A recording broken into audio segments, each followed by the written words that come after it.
4 তারিখ 12টার পরে কোন জল্লাদের কত ক্ষমতা আর কার দিল্লির বাবা কাকে বাঁচাতে আসে আমি 4 তারিখ দেখব। 4 তারিখ বাংলায় থাকবেন, বেলা 12টার পর দেখা হবে। ফল বেরোনোর পর সুদে আসলে জবাব দেবো, আমি কথা দিয়ে যাচ্ছি।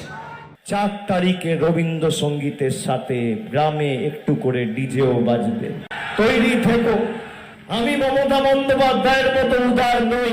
গুজরাটের গুন্ডারা এসে বলছে উল্টা করকে লটকা দেগা। আমি খালি স্বরাষ্ট্রমন্ত্রীকে বলেছিলাম গরম বেশি পড়ছে, মাথা ঠান্ডা রাখুন, জল বেশি করে খান। আর আপনার যদি সৎ সাহস থাকে 4 তারিখ বাংলায় থাকবেন, বেলা 12টার পর দেখা হবে।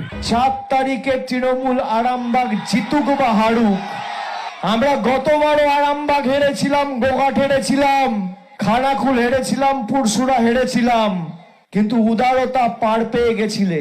এবার আমি নিজে দায়িত্বে থাকবো। 4 তারিখ 12টার পরে কোন জল্লাদের কত ক্ষমতা আর কার দিল্লির বাবা কাকে বাঁচাতে আসে আমি 4 তারিখ দেখব।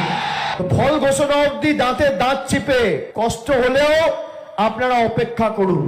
ফল বেরোনোর পর সুদে আসলে জবাব দেবো, আমি কথা দিয়ে যাচ্ছি।